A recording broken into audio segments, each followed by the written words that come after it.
Paglikas ng mga residente matapos sumiklab ang bakbakan, naging kuta raw ng MILF ang barangay. Bakas pa hanggang sa ngayon ang mga engkwentro sa pagitan ng dalawang panig. Ang bunker na ito nakatiwangwang at tila nag-aabang pa rin sa kalaban. Ang ilang bahay sinira ng putukan. Dito namin nakilala si Caris. May mapait siyang kwento pagbalik sa barangay. Pagdating namin dito, ubos lahat. Itong sahig nyo? Yan, sira-sira kasi higdaan man nila. Ngayon, anong ibili namin? Kasi yung mga tanim ko, yung mga niyog, ubos man. Mahirap pang buhay namin dito kasi medyo critical pa rin. Paano critical? Yung parang yung bago lang na barilan dito. Tapos yung mga tao dito takot pa maghanap buhay. Kayo ba dapat nadadamay dito sa kaguluhang ito? Hindi naman. Kasi wala naman sasabing kalaban o kami naninirahan lang kami dito ng tahimik. Wala na sa ngayon ang alingaw-ngaw ng mga nagliliparang bala. Bumabalik na raw ang sigla sa dating payapang barangay. Pero kung hanggang kailan, hindi nila alam. Wala man siguro sa lupa ito. Wala man sa religion ito. Kami ang mga sibilan kawawa. Mula rito sa Sultan Kudarat, Cedric Castillo, nakatutok, 24 oras. Balik tayo dito sa Metro Manila sa mga motorista, lalo na yung mga bibiyahe ngayong long weekend. Excuse me po. Pakinggan ninyo ito mabuti.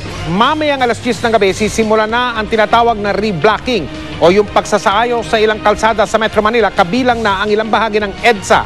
Mula sa EDSA Guadalupe, nakatutok live si John Consulta. John, kamusta dyan? Mike, ramdam nga ang sungit ng panahon sa Metro Manila dala ng bagyong Mina, pati tuloy daloy ng trapiko, apektado na, lalo na sa ilang bahagi ng Kamaynilaan. Nagkabuhol-buhol na ang trapiko sa bahaging ito ng EDSA, dulot ng malakas na ulan kanina. Kaya ang ilan, kanya-kanya naman ng labas ng payong at kapote. At dahil sa lakas ng hangin, ang ilan nasiraan pa ng payong.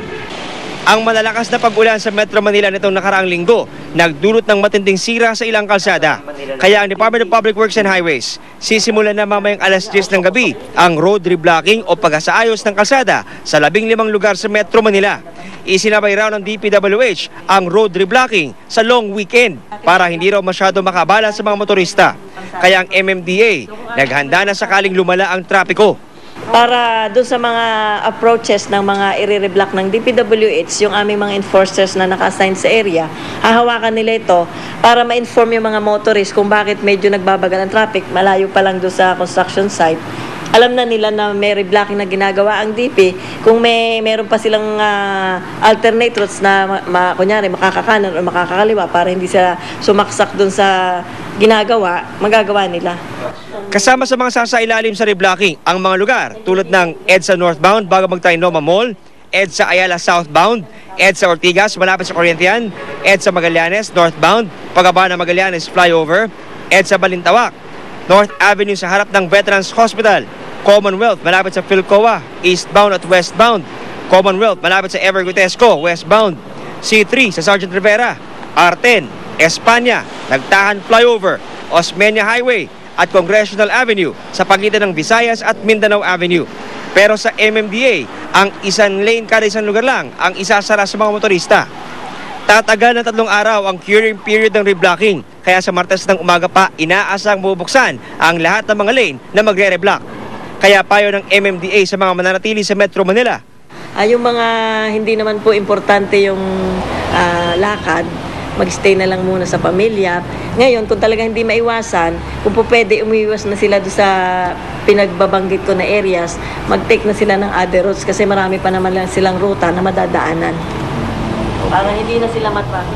Mike, huminto na nga pag-ulan dito sa ating kinatayo ang lugar, pero ramdam pa rin itong mabigat na daloy ng trapiko, lalo na itong sa northbound lane ng EDSA patungo nga itong mga ilaw na kulay pula sa bahagi ng Quezon City, bumper to bumper ang sitwasyon. Samantalang sa kabilang lane naman, Mike, ay ganun rin ang sitwasyon. No? Talaga namang usad pagong ang naranasan ngayon ng ating mga motorista at inaasahan na mas lalo pang bibigat ang daloy ng trapiko sa oras na magsimula ang road reblocking mamayang alas 10 ng gabi. Mike? Maraming salamat, John Consulta. Tulong tulong ang mga otoridad at residente sa isang barangay sa Sampaloc, Maynila sa pag-aksyon laban sa dengue. Isa po kasi ang kanilang barangay sa mga tinukoy na dengue hotspots. Nakatutok si Mark Zambrano. Kasama ang Barangay 527 Zone 52 sa Sampaloc, Manila sa listahan ng mga dengue hotspot ng Department of Health. Nagkaroon na raw kasi ng clustering sa lugar. Ibig sabihin, 3 hanggang 5 kaso ng dengue ang naitala sa loob ng 2 linggo.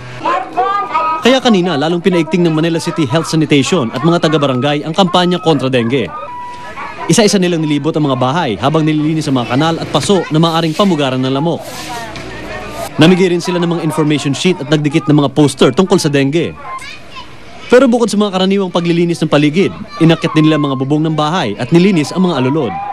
Ayon sa City Health Office, bukod sa mga paso at tapayan na katulad nito, ay kailangan ding inspeksyonin ang mga alulod ng bahay, lalong itong mga nasa bubungan, dahil maaring meron tubig sa loob nito na maaring pagpugaran ng mga lamok na nagdadala ng dengue virus.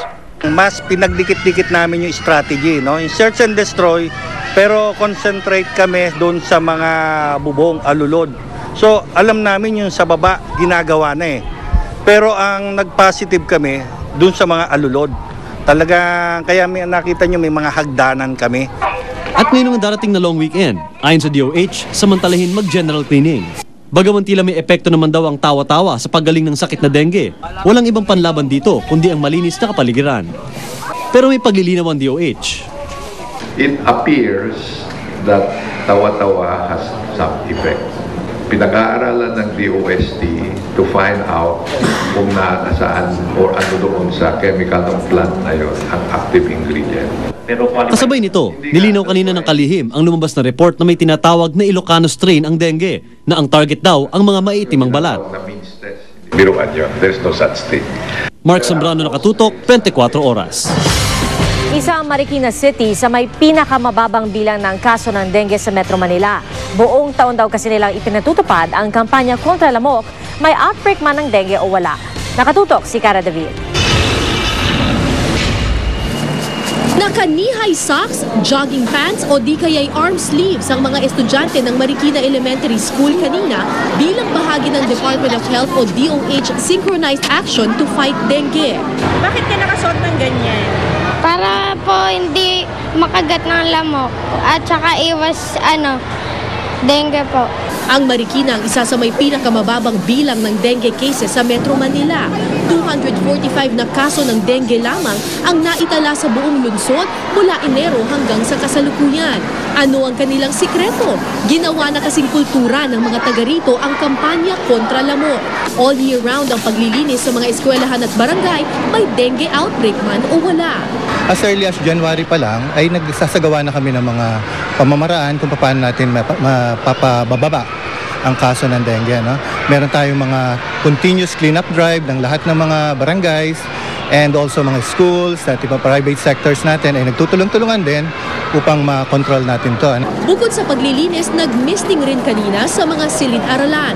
Kumpara sa fumigation na gumagamit ng usok kontra lamok, sa misting, droplets ang ginagamit. Mas epektibo raw ito sa indoor areas kasi kumakapit sa dingding at ilang kagamitan ang mist o droplets na may kemikal na kontra lamok. Kaya kahit tapos na ang misting, nananatili pa rin ang bisa nito sa buong silid. Pinalitan na rin ang mga screen ng bawat silid-aralan. Sa unang tingin, nakala mo karaniwang screen door lamang ito. Yung material na ginagamit sa kanya, parang yung ginagamit sa mga kulambo. Pero itong net na ito, na kung tawagin ay Oliset net, specially treated ito with chemicals, anti-dengue po. Dahil kapag dumikit dito yung lamok, agad daw itong mamamatay. Ayon sa pamunuan ng Marikina, hindi naman mahirap labanan ng dengue. Kung matututo tayong maghanda bago pa dumating ang sakuna. Everyday dito, clean up day. Dahil talagang aware sila na kailangan malinis ang kapaligiran natin para ma-prevent natin itong mga sakit na to. Cara David, nakatutok, 24 oras.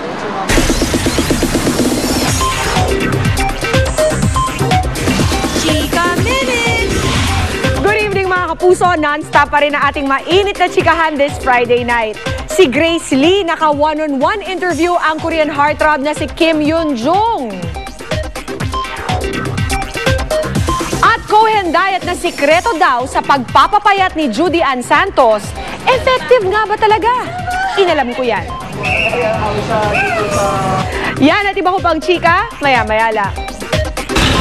Susunod, lalaki na hit and run ng isang truck na basura.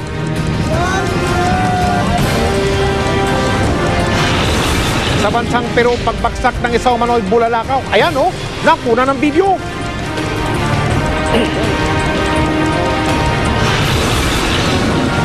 Tingnan nyo yung aso na yan sa Pampanga, nagalapot bulilitin. Nakagolta. At kikilalanin natin ang mga pambato ng Pilipinas sa World Junior Powerlifting Championship sa pagpapatulo ng 24 oras. Salamat, Mike. Nagluluksa ang isang pamilya sa San Mateo, Rizal sa pagpanaw ng kanilang bunso dahil sa dengue. Nababahala naman ang iba pang residente dahil may mga imbak ng tubig na pwedeng pamugaran ng lamok sa lugar. Nakatutok si Cesar Apolinario. Naabutan naming walang tigil sa pag-iyak ang ina ni Edita Joy Castro, ang batang namatay sa dengue kahapon.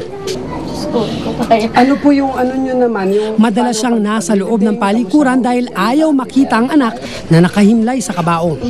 Bunso si Edita sa 3 anak ni Aling Marisol. Hindi siya makapaniwalang lamok lang ang kikitil sa buhay ng bata na aniyay pinakaingatan niya ng 7 taon. Ang bunso ko yan, hindi ko talaga yan makalimutan. Ang hirap. Kaya kagabi, ang hirap matulog ng walang katabi. Ang hirap talaga. Ang Jesus ko. Pag lahat ng gusto niya, kahit wala kaming pera, mama, bili mo kaming ganito. Sabi ko kahit ano, alaga talaga yan. Hinala ni Aling Marisol sa pinapasukang Ampid Elementary School na kagat ng lamok na carrier ng dengue si Edita. Pero itinanggi ito ng OIC ng eskwelahan. Kung dito naman sa school namin, hindi naman siya bumabaha. Hindi naman bumabaha yung playground namin. Kung may tubig naman siya, binawalis na ng caretaker. Bukod kay Edita, may 2 pang estudyante ng naturang eskwelahan ang tinamaan ng dengue at ginagamot ngayon sa ospital. Bukod daw sa regular na paglilinis, madalas din daw sabihan ng mga estudyante na magsuot ng jogging pants at mahabang medyas sa eskwelahan man o sa bahay. Binalikan namin ang lugar ni na Edita. Ilang hakbang sa kanilang bahay, may imbak ng tubig na matagal na raw naroon. Hindi makalabas ang tubig kaya nai-stuck siya. Hindi ko ba pwedeng lagyan ng buhangin or bato para mawala ito? Hindi ko kasi sa akin lote ito. Nakikitira lang ako dito ng kubong maliit eh. Paano? Sa isa pang compound, may naipon pang tubig sa bakanting lote na ikinababahala ng magulang ng mga nakatira sa tabi nito. Hindi na po natutuyo yan dyan eh. Tuwing kaunting ulan lang, hindi siya nahuhupa. Saan po ba bahay nyo? Ito po, dito kami. Opo, ito lang po, tapat lang po. 3 po yung anak ko. 68 na ang bilang ng nagka-dengue sa San Mateo, Rizal. 2 na ang naitalang patay. Walang pwedeng magsalita sa munisipyo ng San Mateo pero patuloy daw ang ginagawa nilang paglilinis at pagpapaalala sa mga residente. Gagawan din daw ng paraan ng mga loteng may naimbak na tubig na pwedeng pangitlugan ng lamok, hindi lang sa lugar ni Edita, kundi sa buong San Mateo. Cesar Apolinario, Nakatutok, 24 oras. Sa Ginobatan Albay naman, isang bata rin ang binawian ng buhay dahil sa dengue. Kwento ng lola, ilang araw munang nilagnat ang 10 taong gulang na si Michael Lawrence Soriano. Ayon sa Albay Provincial Health Office, si Michael Lawrence na ang ika-5 biktima sa Albay ngayong taon. Gayunman, kumpara nung 1 taon ay mas mababa raw ang bilang ng mga nagka-dengue sa probinsya ngayon. Mula po halos 700 noong 2010, nasa mahigit 100 na lang ang dengue cases sa Albay. Patuloy raw ang kampanya kontra dengue sa lalawigan. Milya-milya man ang layo ng Pilipinas sa Libya, ramdam pa rin ang ilang mga Libyan na nandito sa ating bansa ang sigalot sa kanilang bayan. May ilan nga ang sinawawang palad na namatayan ng mahal sa buhay dahil sa kaguluhan daw. Nakatutok si Katrina Sohn. Sa bawat pag-dribble ng bola, pagpatak ng kanyang pawis at pakikipagagawa ng bola sa hardcourt, makikita ang konsentrasyon ng varsity players ng University of the East sa kanilang practice. Kasama na si Siraj El-Majrab. Ang 6'5" na si Siraj ay 18 years old, field Libyan at first-year college sa UE. Sa tapang na ipinapakita sa hardcourt, di mo aakalain may dinaramdam pala. 3 araw pa lang daw nakalipas ng ibalita kay Siraj na patay na ang kanyang ama na si Abdul Gader Haji El-Majrab sa Libya. Nabaril daw ito ng mga mersenaryo ni Muammar Gaddafi. He was shot on the 2 arms. They will not get him alive. So they shot him also in the stomach. 3 taong gulang pa lamang daw siya nang napagdesisyon na ng kanyang magulang na bumalik sila sa Pilipinas. Pero bumalik ang kanyang ama sa Libya noong 2005 para asikasuhin ang kanilang mga lupain sa Libya. Dapat daw ay uuwi ng muli ng Pilipinas ang ama noong Pebrero pero hindi daw natapos ito ang kanyang mga inaasikaso sa Libya. Tumawag pa raw nitong April 20, 2011 ang kanyang 18th birthday. At nung kausap daw niya, masaya pang naikwento ang nangyayari doon. Nandito na yung mga rebels, nakipagpicturan pa si Papa. May hawak siyang baril, ganyan-ganyan. Nang sumabog na ang mga kaguluhan, sinubukan daw nilang kumustahin ang ama. Pero huli na ang lahat.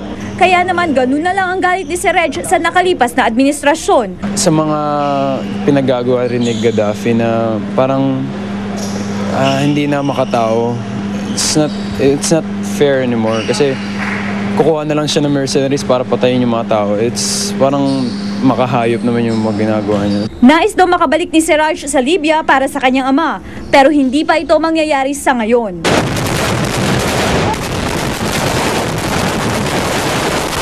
Mainit pa ang sitwasyon sa Libya. Ang mga rebelde ngang ito pinagbabaril ang mga gusali sa Abu Salim District sa Tripoli, Libya. Target nilang supili ng mga sniper ni Libyan leader Muammar Gaddafi.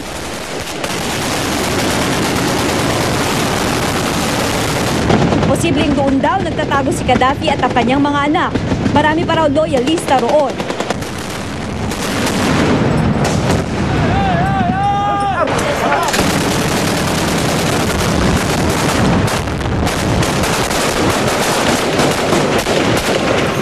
Nahuli rin ang ilan umano'y mersenaryong binabayaran daw ni Gaddafi. Pero hindi nila nakita kahit anong anino ng lider. 2 araw nang mula nang makubkob ng mga rebelde ang main compound ni Gaddafi. Sa amateur video na ito, makikita kung paano hinalughog ng mga rebelde ang mansyon ng Libyan leader. Hindi rin nila pinalampas ang bahay ng anak na babae ni Gaddafi na si Aisha. Sa loob din ng compound, hindi bababa sa 30 bangkay ng umano'y taga-suporta ni Gaddafi ang nakita. Katrina Son, Nakatutok, 24 oras.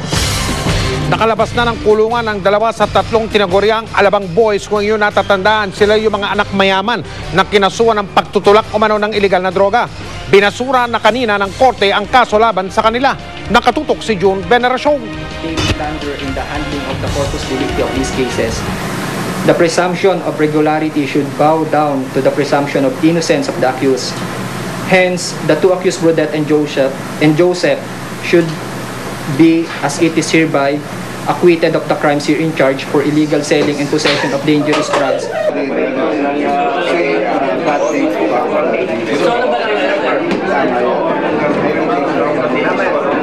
Both accused are ordered released from custody unless detained for some other legal cause. It is so ordered.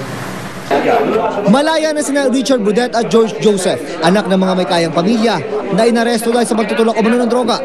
Ang kaso naman ng kasamahan nilang si Joseph Texon ay dinidinig pa rin sa Quezon City RTC. Alabang Boys ang tawag sa kanila.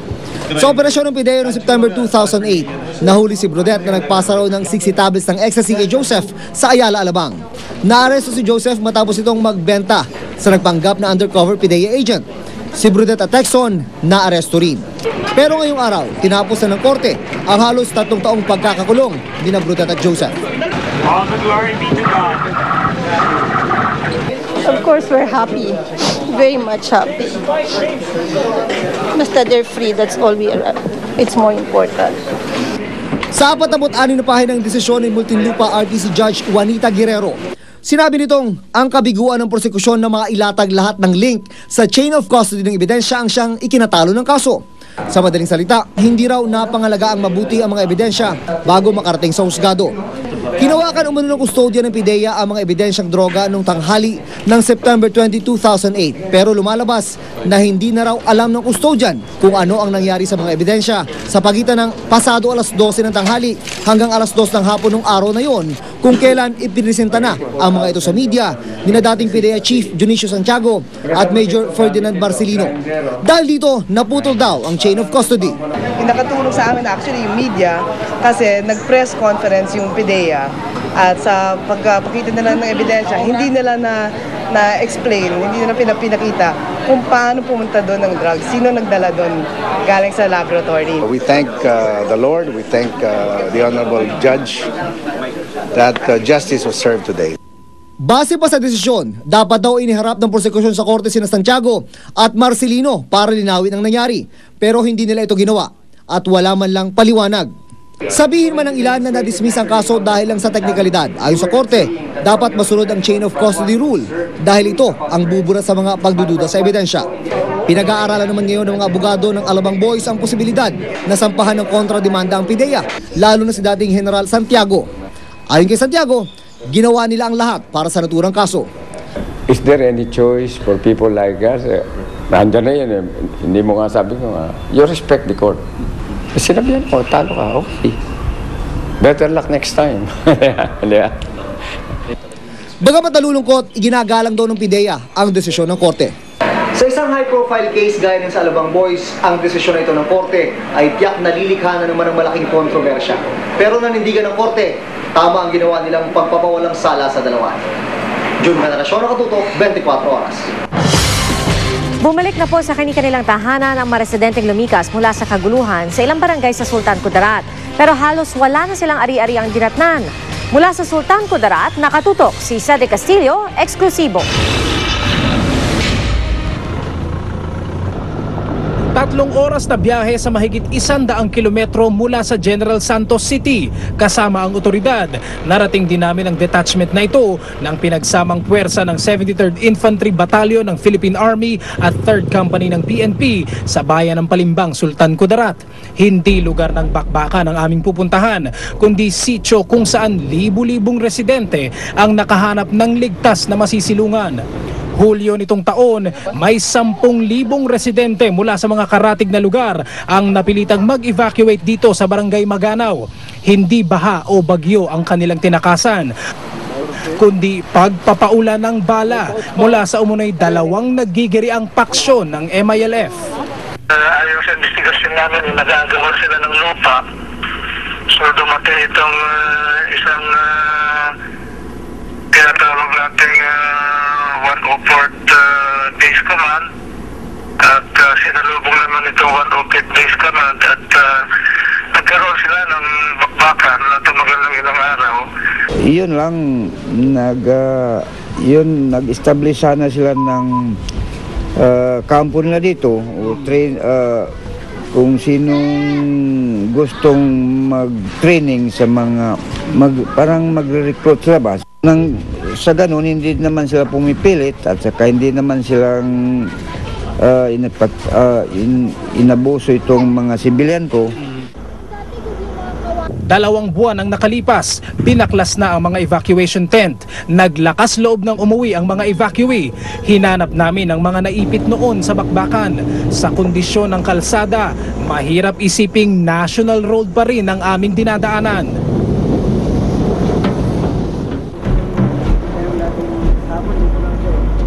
Mahigit 1 oras pang paglalakbay, narating na namin ang pinakadulong barangay ng Palimbang, Sultan Kudarat. Ito ang nag-aabang sa amin.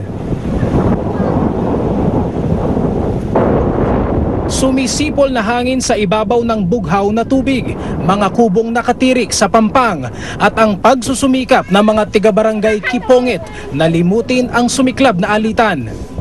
Yung iba hindi ko na napigilan, nag-evacuate na sa iba't ibang barangay ng Palimbang. Walang kuryente at walang signal ng telepono sa lugar. Pinapaspas ng maalat na hamog ang ngiti ng mga paslit. 1 linggo na raw mula nang makabalik sila sa paaralan. Ang salita raw na pumapasok sa isip ng mga dumadayo dito sa Barangay Kipongit ay paraiso. Pero gaano man daw kaganda itong lugar, gaano man daw kapayapa at kasimple ang kanilang pamumuhay rito, hindi pa rin daw nakaalpas ang barangay sa latay na dulot ng kaguluhan. 24. Nagkabali-bali ang mga boto ng isang lalaki matapos siyang mabangga ng isang truck sa lungsod na Makati. Ang driver ng truck ay tumakas. Si James Velasquez, naka-alerto 24.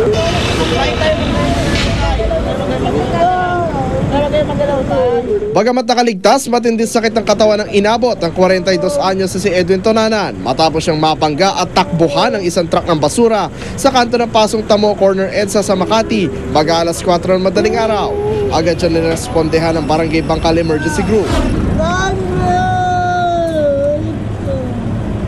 Pinangkaring habulin ng ilang motorista ang truck pero mabilis raw itong nakatakas. Hindi rin naplaka ng mga saksi ang truck pero kwento nila, tuloy-tuloy raw ang takbo ng truck matapos ang insidente.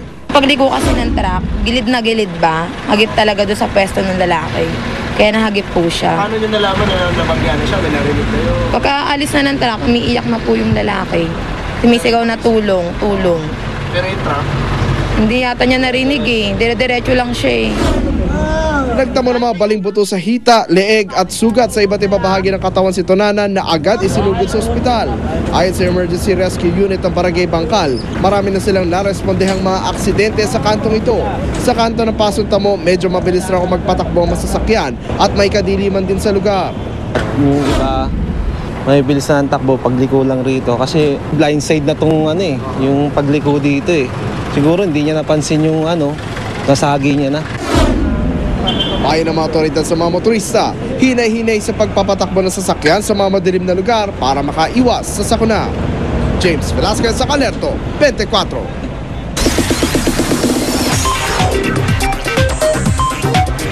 Chika Minute! Umiwalay na pala ng tirahan si Isabel Daza sa mami niyang si Miss Gloria Diaz. At dahil dito, balitang nagtatampo daw ang former Miss Universe, ang chikahatid ni Lars Santiago. Nagpapasalamat si Isabel Daza na siya ang nakuhang endorser ng isang international brand mula sa France. Gusto raw niyang magtrabaho dahil umalis na siya sa bahay ng kanyang inang si Gloria Diaz para maging independent. Bumili muna siya ng sariling condo unit, saka siya nagpaalam sa kanyang ina. My mom yan, nagtatampo.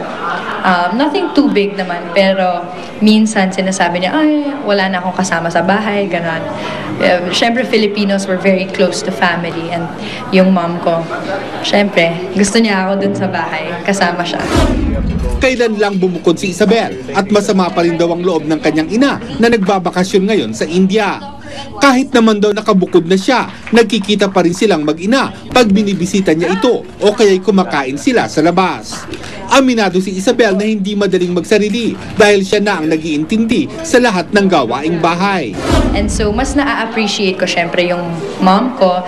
But also, I think this is a part of life na ikaw talaga magbabayad ng buong buhay mo. Kaya kayod talaga. We have to work hard. Natutuwa si Isabel na bukod sa kanyang mga endorsement, regular siyang host sa Many Prizes at Party Pilipinas. Nagsimula na rin siyang sumabak sa pag-arte.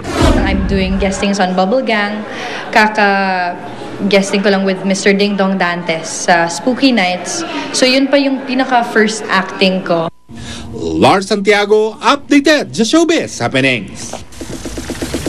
Mamaya, Grace Lee, naka one-on-one si Kim Yoon-jung. Abangan yan sa pagbabalik ng Chika Minute.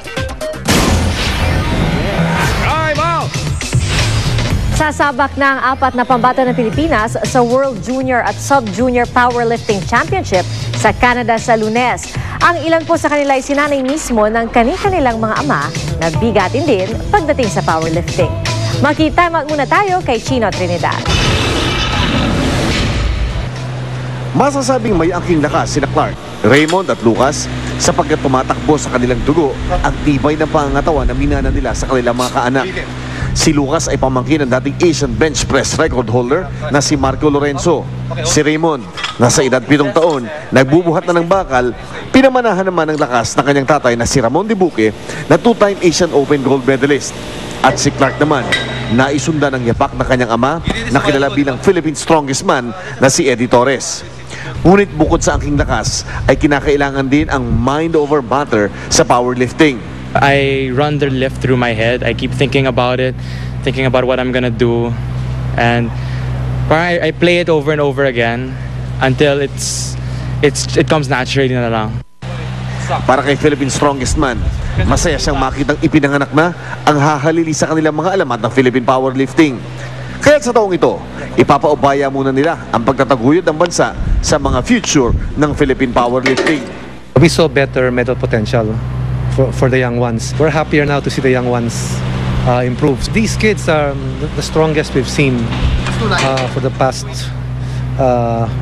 30 years for their age, since the sport started in the Philippines. I feel very confident because I know that he knows my limits and how far I can go because he can estimate it. I can't really do it by myself. Panibagong record naman ang habol ng mag-amang Dibuque na sa pamagitan ng powerlifting ay lalong tumibay ang relasyon ng father and son na naging mga training buddies pa. Actually, hindi naman yung record yung habol ko. Ang habol namin, lagi kami dalawa, ang habol namin sa buhat, ma-beat yung personal best lagi. Personal best lang. Kung sakali may ma-break akong record, two birds with one stone siya. Ang record lagi dapat within his capability. Well, if it's a little bit above, pero tingin mo kaya, from the heat of the moment, adrenaline, go for it. Kasama ang ika-4 na miyembro ng koponan na si Reggie Ramirez, tutulak papunta ng Canada ang ating koponan sa Lunes ng madaling araw. Chino Trinidad Nakatutok, 24 oras. Susunod, ang pagbagsak ng isang manong bulalakaw na yan sa Peru na kuna ng video. 2 pesos sa antike ng hostage sa mga kapwa nila bilanggo.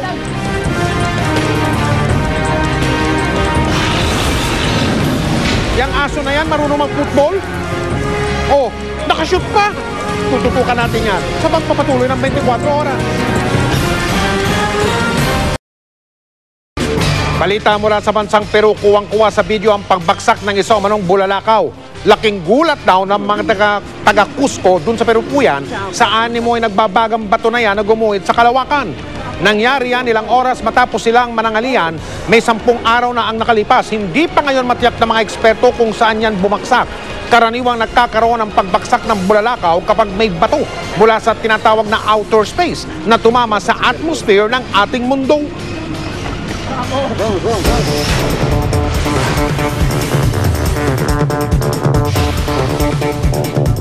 Isa ang GMA Network Incorporated sa mga tumanggap ng Gawad sa Gisag, Quezon. Mula po ito sa Komisyon sa Wikang Filipino, manananggol na nagtapos sa MLQU at sa Quezon City Academy. Bilang pagkilala raw ito sa kontribusyon ng GMA sa pagsusulong ng Wikang Filipino sa mga programa ng istasyon. Pinuri ang matapat na pagbabalita ng GMA at paglinang ng talento ng mga artistang Pilipino na nagpataas daw ng kamalayang sosyo-kultural. Kinilala rin ang naiambag ng GMA Pinoy TV at GMA Live TV sa mga Pilipino rito at sa ibang bansa. Ang aktibong pagtulong ng GMA Kapuso Foundation at ang paggamit ng tagline na Kapuso ng bawat Pilipino. Si GMA Vice President for Regional TV Operations Ricky Escudero ang tumanggap ng parangal para sa istasyon. Napakalaking karangalan ang mahirang na isang bayani sa pagsulong ng isang wikang panglahat. Nagpapasalamat kami at inaalay namin ang gawad na ito sa aming mga kapusong manonood. Magsasama-sama ang mga leader ng 3 malalaking TV networks sa 22nd Philippine Advertising Congress. Sa temang Change the Game, gaganapin ang Ad Congress sa CWC Water Sports Complex sa Camarines Sur mula Nobyembre 16 hanggang 19. Si GMA CEO and Chairman Attorney Felipe L. Gozon ang isa sa magiging speaker dito. Layon ng Ad Congress na isulong ang paglago ng industriya ng advertising sa bansa. We're excited, we're honored, but more than that, we're really ready in hosting such a big event to prove to the whole country that Camps really is the place not just for sports, but for conventions.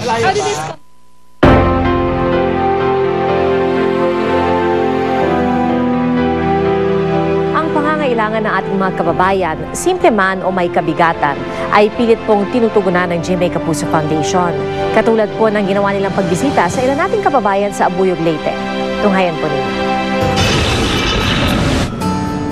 Isang payapang bayan ng Abuyog sa lalawigan ng Leyte at sa gitna ng kapayakan at katahimikan ay may mga kababayan tayong nangangailangan ng tulong.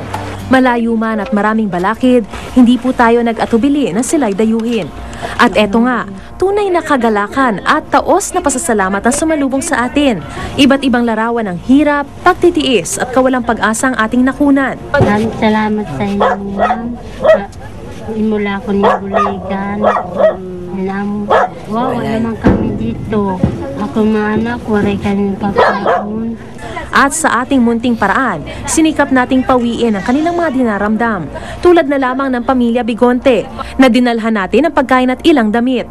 Ipinaayos din natin ang pedicab na siyang pinagmumula ng kabuhayan ng mag-anak. Buligan ako sa GMA. Mapasalamat ako. Isang karangalan po na tayo ay makatulong sa mga nangangailangan nating kababayan. Salamat at sinda ko sa iyo. Buligan niyo ta akong anak. Hangad po ng GMA Kapuso Foundation ang mas maayos at payapa ninyong buhay dyan sa Abuyog, Leyte. Nagpapasalamat ang GMA Kapuso Foundation sa lahat ng managing katuwang nila sa kanilang pagbisita sa Abuyog. At sa mga nais na maging bahagi ng mga proyekto ng GMA Kapuso Foundation, magsadya po lamang sa kanilang tanggapan o magdeposito ng donation sa kanilang bank account o mag-log on sa www.kapusofoundation.com. Susunod, bangkay ng isang babae natagpuan sa isang bakanteng lote. Philippine Volcanoes bumiyahe na pa China para sa Shanghai Sevens Tournament. At Kapuso Network itinanghal na Outstanding TV Station. Iba pang programa at personalidad na Kapuso, wagi rin sa VACC Awards at pati sa Scholarum Awards. Walang pati na pagtutok dito sa 24. Papapasok lamang po ng balitang ito, pinasabugan ng gusali ng United Nations sa Abuja sa kabisera ng bansang Nigeria. At lumalabas po sa paunang imbestigasyon na ang naging dahilan ng pagsabog na yan ay isang bomba. Hindi bababa sa 10 ang napaulat na patay dahil sa pagsabog. Nagpakalat na ng puwersa ng anti-bomb squad at pulisya sa naturang gusali ng United Nations na yan. Balik tayo dito sa Pilipinas, natagpuan ang bangkay ng isang babae sa isang bakanteng lote sa lungsod ng Quezon. Isa sa mga inimbestigahan ay kung pang pinagsamantalahan pa siya bago siya pinatay. Nakatutok si John Consulta. Hindi pa rin nakikilala ang 15 hanggang 18 taong gulang na babae na natagpo ang walang buhay sa bakanteng lote ito sa Barangay Philam, Quezon City. Pasado alas 6 ng umaga nang madiskubre ang bangkay ng biktima na nakatali ang kamay at leeg at natataganan pa ng concrete slab na ibinagsak sa kanyang ulo. Sa tingin ko dito pinatay kasi binagsakan ng bato dito mismo sa location na may bagsak ng bato na malaking tipak ng bato yung kanyang ulo. Wala kaming missing kamukha ng nawawala na babae, no? Nawawala na bata. Sigurado dayo yon. Sa di kalayuan, na-recover ng mga otoridad ang maong shorts at underwear ng biktima. Tanging tattoo na RM02 Mario sa kanang binti at tattoo na Joe Mark at Bahala Nagang sa likuran ang palatandaang nakita sa kanyang katawan. Nagkalat sa crime scene ang mga plastic na may rugby na maaaring ginamit ng mga suspect na di raw bababa sa 3 ang bilang. Inaalam ngayon ng mga investigador kung pinagsamantala ng biktima bago pinatay. We suggested to our barangay captain to talk to the owner of the structure. Kailangan gibain na because every time na magro-roving doon, especially at night, people stay there, tend to stay there. John Consulta, Nakalerto, 24. Yung iba kasi yung mga pulos boys.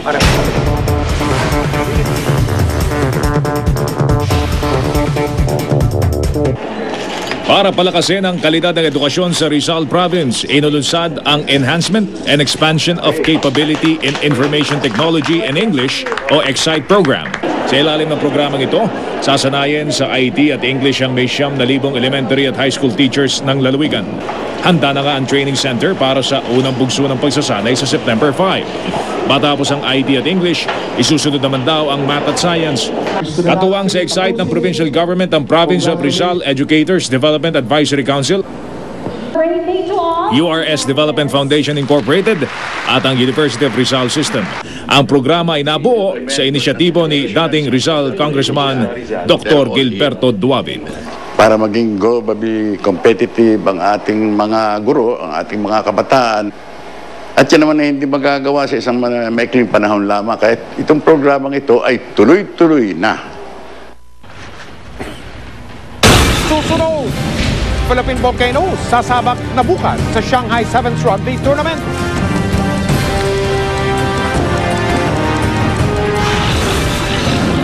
At ang puting aso na yan sa Pampanga, mahilig mag-football, nakagol. Mapapanood ninyo sa pagpapatuloy ng 24 oras.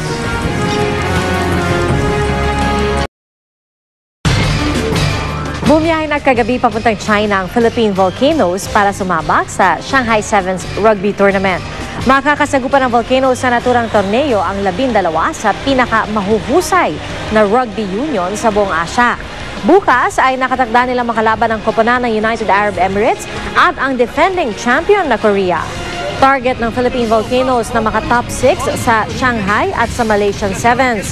Yun daw kasi ang susi para makapasok sila sa Hong Kong Sevens na pinakamalaking 7-side rugby tournament sa buong mundo. Kumpiyansa naman ang koponan na makakamit nila ang kanilang target. Maraming salamat sa support nyo. Sobrang overwhelming at hindi naasahan. Sana tuloy-tuloy yung support nyo sa amin.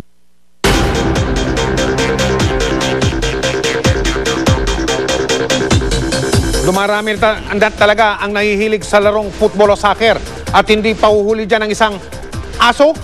Ito po ang asong si Disney. Alaga yan ni Yus Cooper Dodi Treyes ng Clark sa Pampanga. Napansin daw na nga mo na mahilig maglaro ng bola ang alagang si Disney. Kaya naman araw-araw na niyang ininsayo mga aso. Kakaiba naman ang mga alaga nitong Yus Cooper na si Jello Pablo na lungsod naman ng Caloocan. Tignan niyo po ito mga kapuso. Aso at pusa magkayakap pa sa pagtulog. Ganyan daw ang dalawang yan pagkatapos magharutan. Pwede rin po kayong magpadala ng inyong mga video at litrato ng mahalagang balita. Mag-log on sa www.qscoop.tv.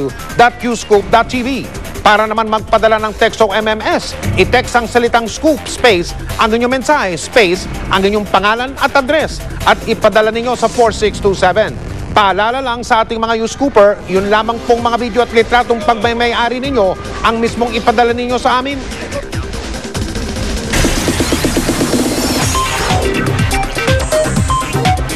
Chika Minute! Marami nang nauusong paraan ng pagbabawas ng timbang. Isa sa mga pinakabago ay ang Cohen Diet na ginagamit daw ngayon ng ilang celebrity. Effective naman kaya ito? Watch this. Nireveal kamakailan ni Judy Ann Santos ang sikreto ng pagbawas niya ng more or less 30 pounds matapos manganak. Ito ang nauusong Cohen Diet. The right amount of food. May ibang nagsasabi na magkakain ka lang ng fist size kasi iyon lang yung size ng stomach mo. May mga ibang ganon, may ibang naman yung kagaya sa akin, yung sa Cohen. It really worked for me because dahil nga sa blood type. Nakilala ko ang ilan sa mga babaeng nasa likod ng pagdadala ng Cohen Diet dito sa Pilipinas. Sila raw mismo sumubok at bumilib sa nagagawa ng program. Ang CEO ng Cohen's Lifestyle Center na si Barbara Young, halos 50 pounds daw ang nawalang timbang sa loob lang ng mahigit 4 na buwan. Sa pangangatawan naman ngayon ni Dr. Angela Rodriguez Bandola, sinong mag-aakalang dati siyang tumitimbang ng mahigit 200 pounds? I was at that point, I was desperate already. Being 240 plus pounds. As far as I can recall, bata pa ako, mataba na ako. Very personalized daw ang diet program na ito. Ibabase sa iyong unique na blood chemistry ang listahan ng pagkaing dapat kainin. At pati pag-inom ng tubig at ang oras ng pagtulog, idedetalye din. Sa ganitong paraan daw, nare-regulate ang hormones ng katawan na kumokontrol sa ating satisfaction level sa pagkain. Anong pagkakaiba nitong Cohen from the other diets that you tried? It's a very balanced eating plan. The nice thing about the Cohen program, it's all natural. No, you won't have any injections, no diet pill. Ang programang ito nagkakahalaga ng 55,000 pesos. Mismong kay Dr. Cohen daw kasi ipapadala ang blood chemistry ng bawat client at siya din ang magtatakda ng specialized diet plan. Ayon naman kay Dr. Eric Tayag ng Department of Health, hindi pa masabi ngayon ng kanilang tanggapan kung ligtas ang Cohen Diet. Wala pa raw kasi silang ginagawang pag-aaral tungkol dito. Up next, ang one-on-one interview ni Grace Lee kay Korean actor at singer Kim Yoon-jong.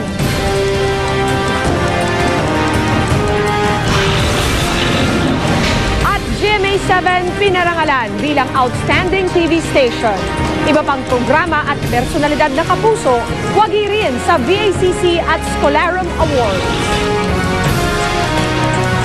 Tutok lang dito sa 24 Oras.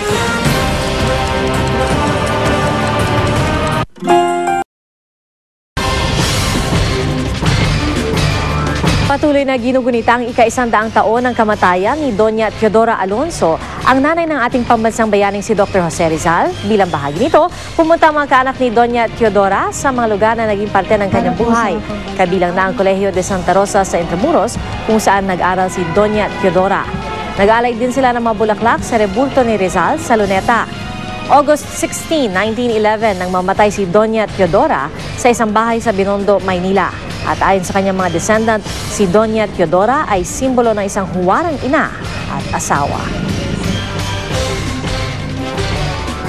Kami naman ng pamilya ko ay nagagalak na sa anibersaryo ng kanyang kamatayan ay naalala siya bilang ulirang ina ni Dr. Jose Rizal. Siya talaga ang actually unang modernong babae kasi siya ay malaking tulong sa asawa niya. Ang asawa niya ang nagtatanim, nag-aani. Siya naman ang nagmamahala sa business.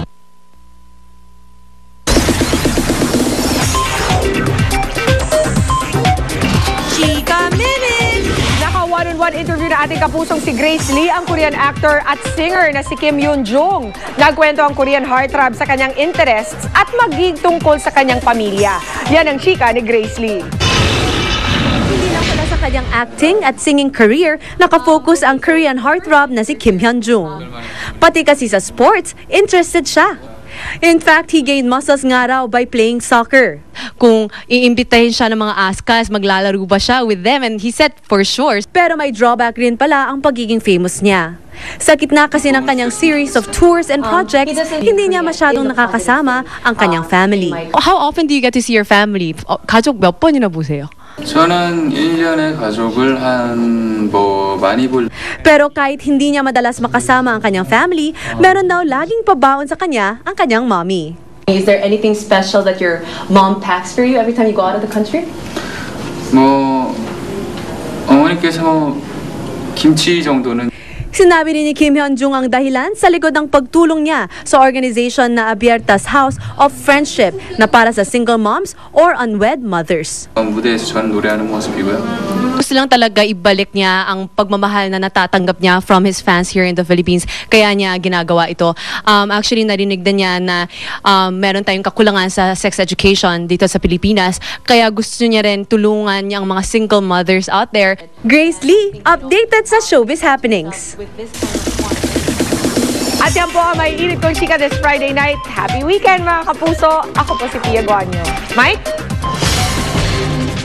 Salamat, Pia. Itinanghal ang inyong Kapuso Network na Outstanding TV Station sa VACC o Volunteers Against Crime and Corruption Awards. Ang iba pang programa at personalidad ng GMA Network pinarangalan. Hindi lang ng VACC, kundi maging sa The Lasallian Scholarum Awards. Tumutok si Lea Alvis. Muling kinilala ang GMA Network Incorporated ng Volunteers Against Crime and Corruption o VACC bilang haligi ng criminal justice system. Sa 13th founding anniversary ng grupo, umani ng iba't ibang parangal ang mga programa at personalidad ng network. Ang GMA7 ang itinanghal na outstanding TV station ngayong taon para sa patas, wasto at makabuluhan nitong pagbabalita at pagbibigay ng impormasyon sa publiko. Outstanding television program naman ang State of the Nation with Jessica Soho at ang host nitong si Jessica Soho ang outstanding TV host. Si JP Soriano kinilala bilang outstanding television reporter. Para sa radyo, iginawad ang outstanding radio station sa DZBB. Outstanding radio host naman si Mike Enriquez. Pinarangalan din bilang outstanding radio reporter si Carlo Mateo. Pinuri rin ng VACC sa Naturang Awards ang anti-corruption campaign ni Pangulong Noynoy Aquino. Ang parangal tinanggap para sa kanya ni DOJ Secretary Laila De Lima. Nangako naman ng GMA News na ipagpapatuloy ang pagbabalita nitong walang kinikilingan, walang pinoprotektahan, walang kasinungalingan, serbisyong totoo lamang. At nagpapasalamat tayo sa VACC sa parangal na binigay nila sa atin ngayon at sa lahat naman ng mga pagkilalang binibigay sa atin. Nagsisilbi lamang itong inspirasyon na ipagpatuloy ang ating paghahatid ng balitang walang kinikilingan at paghahatid ng serbisyong totoo. Nanguna ang mga dokumentaryo ng Eyewitness sa pinakahuling The Lasallian Scholarum Awards. Itinanghal na outstanding televised feature story on youth and education ang storya ni Sandra Aguinaldo na Pasan-Pasan. Tungkol ito sa mga batang may kapansanang pursigido pa rin sa pag-aaral. Finalist din sa parehong kategorya ang Baka sa Paan na dokumentaryo rin ni Aguinaldo. Layo ng awards na isulong ang paggawa ng mga storya na malapit sa mga isyu ng kabataan at edukasyon para raw mamulat ang publiko at mga leader ng bansa na suportahan ng kabataan. Nagpasalamat naman ang bumubuo ng programang Eyewitness na mas lalo raw pag-iibayuhin ang paggawa ng mga makabuluhang dokumentaryo. Lea Alvis, Nakatutok, 24 Oras. At yan po ang mga balitang aming tinutukan sa nakalipas sa 24 oras. Maraming salamat sa inyong pagtitiwala. Patuloy ninyong tutukan ang 24 oras weekend sa Sabado at Linggo. Sa ngalan ni Mel Tiangco, PR Kanghel at Pia Guanyo, mula sa Tahanan ng Katotohanan. Ako po si Mike Enriquez at ito ang GMA. Walang kinikilingan, walang pinoprotektahan, walang kasinungalingan. Serbisyong totoo lamang. At dahil hindi natutulog ang balita, nakatutok kami 24 oras.